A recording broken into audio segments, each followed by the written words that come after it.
Olá, hoje nós iniciaremos os nossos estudos sobre o escoamento variável, ou seja, aquele cujas grandezas dependem do tempo. Durante esta aula, nós realizaremos o experimento de esvaziamento de um reservatório. Vamos começar os nossos estudos sobre escoamentos dependentes do tempo com um dos mais simples experimentos, o de esvaziamento de um reservatório através de um orifício em sua base. Veja nesta imagem um reservatório de acrílico, a indicação da superfície livre e a posição do orifício, que está inicialmente fechado com uma fita adesiva. Sobre a parte superior do reservatório foi fixado um sensor de deslocamento que utiliza ondas ultrassônicas para detectar os obstáculos. Esse sensor será empregado para medir a posição da superfície livre. Observem o seu funcionamento.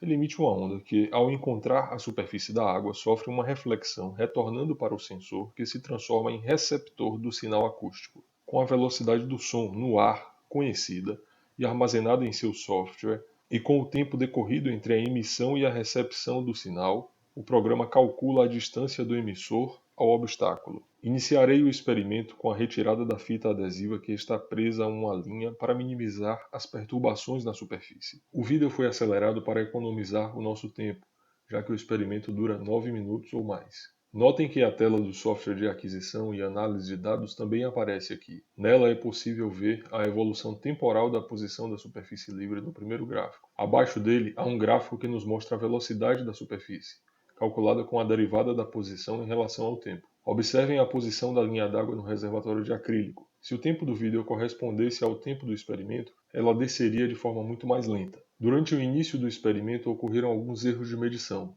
Eles ocorreram quando retirei a fita adesiva, que passou rapidamente por baixo do sensor, gerando uma perturbação em sua região de medição. Além disso, quando o sensor detecta obstáculos a uma distância menor que 10 a 15 centímetros, a medição deve ser descartada. Isso ocorre porque ele deve dispor de tempo suficiente para alternar o sensor de emissor para receptor da onda. Passados alguns segundos, os erros deixam de ocorrer, mas antes da metade do tempo total ocorrem mais algumas oscilações que certamente não correspondem ao observado. A parte final do experimento nos mostra que o jato de água através do orifício deixa de existir, dando lugar a uma fase de gotejamento. Os resultados obtidos correspondem ao Z em função do tempo indicado nesta figura. Com a medição de Z máximo, que é a posição do fundo do reservatório, podemos calcular os valores de H em função do tempo, fazendo Z máximo menos Z. Organizando as informações em um desenho como esse, identificamos a água, o ar, a pressão atmosférica, a altura em função do tempo, H, o ponto 1 na superfície livre,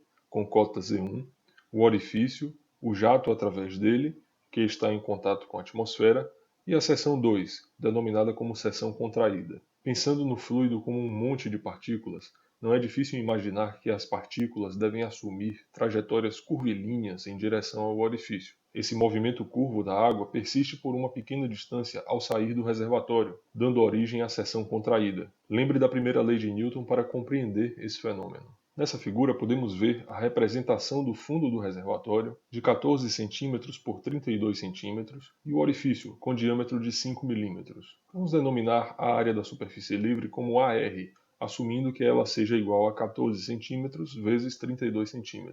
Com esse conjunto de dados e as informações sobre o reservatório, podemos pensar um pouco agora sobre como representar o que foi observado com equações fundamentadas em princípios da física. Iniciemos com um balanço de massa para a água em escoamento. Para um reservatório com entradas e saídas, como esse ilustrado aqui, podemos escrever que a massa que entra no reservatório por unidade de tempo, menos a massa que sai do reservatório por unidade de tempo, é igual à variação da massa no interior do reservatório por unidade de tempo. Representando a massa que entra com o símbolo ME, a massa que sai com ms, a variação da massa com ΔM e o intervalo de tempo considerado como ΔT, podemos escrever a seguinte equação. Sabemos que a massa específica é a massa por unidade de volume, logo, a massa é igual à massa específica multiplicada pelo volume. Substituindo a massa pelo produto massa específica vezes volume e assumindo que o escoamento é incompressível, ou seja, com massa específica constante, a equação anterior é reescrita como um balanço de volumes. Com o ΔT tendendo a zero, é obtida uma equação diferencial ordinária para a conservação de massa que, nesse caso, é expressa em termos dos volumes. Nesta equação, Q é a vazão. Vamos tentar resolver essa equação e compará-la aos dados experimentais, seguindo a trilha do método científico. Podemos facilmente reescrever o volume como a área AR, uma constante, vezes a altura h, que é função do tempo. Para o nosso problema, a vazão de entrada, QE, é igual a zero, já que não há entradas de massa durante o experimento. A vazão de saída não é zero, obviamente, já que a água sai através do orifício. Nesse estágio da modelagem do problema, devemos nos perguntar como relacionar a vazão de saída à variável dependente do problema, ou seja, a altura h. Seria a vazão QS uma constante? Talvez QS seja diretamente proporcional a h ou a h ao quadrado, ou a raiz quadrada de h. O que você pensa sobre essa relação? Para responder a essa pergunta, vamos utilizar mais uma equação da mecânica dos fluidos, conhecida como a equação de Bernoulli, que tem como origem a segunda lei de Newton. O Z1 presente no primeiro membro é aquele apresentado anteriormente, no desenho. P1 é a pressão atmosférica, γ é o peso específico da água. A velocidade V1 é muito pequena e, por isso, a carga cinética V1 ao quadrado sobre 2g será desprezada. Lembre do experimento, que nos mostrou como a superfície livre descia lentamente. Z2 é a cota do ponto 2 na seção contraída, considerada muito próxima à saída do reservatório. Quanto ao P2, pensem que se a pressão no interior do jato fosse maior que a atmosférica, ele expandiria. Se fosse menor, ele sofreria uma redução de diâmetro com o tempo. Não observamos nenhum fenômeno nem outro.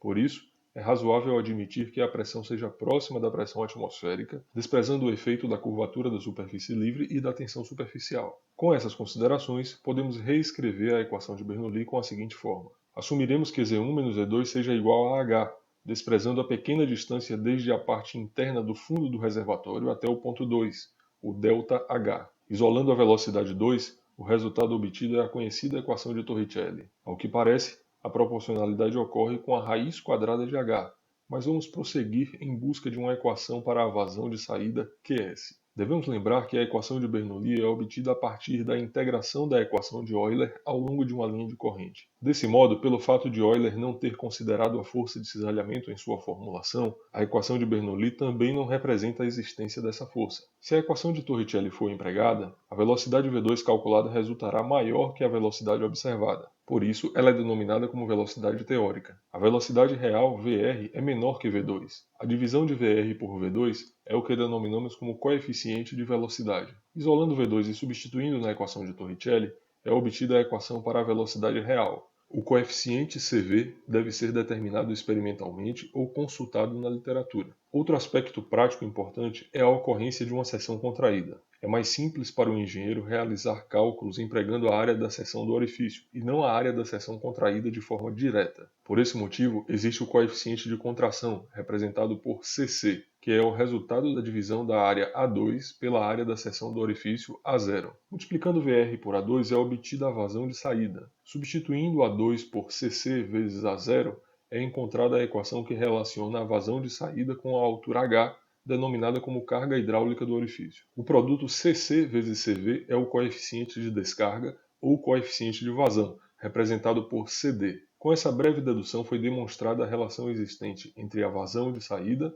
e a raiz quadrada de h. Vamos substituir essa equação na equação de conservação de massa. Agora a EDO foi transformada em uma EDO de variáveis separáveis e pode ser integrada de T1 a T, que correspondem a H1 e H, respectivamente. Assumiremos que o CD seja independente do tempo e de H, o que é uma simplificação para o problema. Resolvendo as integrais definidas e isolando o H, é obtida a equação que relaciona H e o tempo. Essa equação nos mostra que H diminui a partir de H1 na medida em que o tempo aumenta. Agora vamos abrir o Excel para comparar esse modelo matemático baseado em princípios da física com os dados experimentais. Nas células das colunas A e B à esquerda foram digitados os valores de Z máximo, diâmetro do orifício, A e B como os lados do retângulo da base do reservatório, a área AR da superfície livre, que é igual a A vezes B, e a área do orifício A0, π vezes o diâmetro ao quadrado sobre 4. Foram digitados também os valores de T1 e H1, a partir dos quais não são observados os dados discrepantes mencionados anteriormente. Uma célula também foi reservada para o coeficiente de vazão CD. O valor inicial de CD, digitado na célula, é 0,6.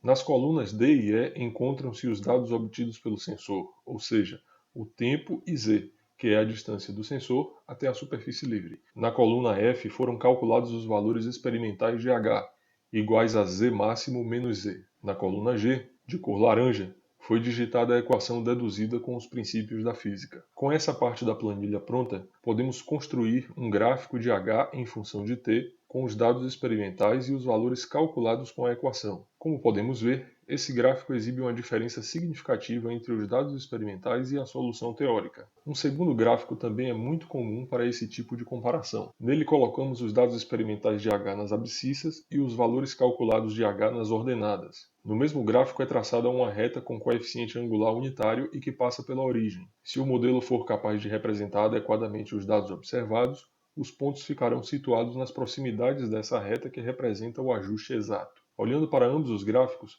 fica evidente que existe um afastamento entre os dados experimentais e a teoria. Ao mesmo tempo, observem o valor do coeficiente de correlação, calculado com os dados experimentais, e os valores teóricos de H. Ele resultou próximo de 1, o que não significa que o ajuste entre teoria e experimentação foi bem feito. Vamos agora tentar obter melhores resultados modificando o valor de CD. Com CD igual a 0,5, a curva ficou ainda mais distante dos dados. Vamos tentar CD igual a 0,7. Notem que a curva teórica se aproximou dos dados experimentais. Para evitar esse processo de tentativa e erro na busca de um melhor valor para CD, vamos empregar uma coluna com valores dos erros quadráticos entre os dados e os valores calculados. Feito isso, vamos somar esses erros quadráticos a partir de T1 igual a 28 segundos. Agora abra o Solver e escolha como objetivo a célula que contém a soma dos erros quadráticos. Escolha a opção Minimizar.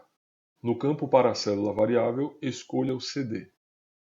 Como o CD é positivo, deixe marcada a opção Tornar variáveis irrestritas não negativas. Empregando o método grg não linear, resolva o problema. Veja que a soma dos erros passou de 1,53 vezes 10 a menos 2 para 9,48 vezes 10 a menos 3. O CD calculado resultou igual a 0,72 e o coeficiente de correlação se aproximou ainda mais da unidade. Aqui estão as referências utilizadas para a elaboração desta aula. Agradeço a todos pela atenção e até a próxima.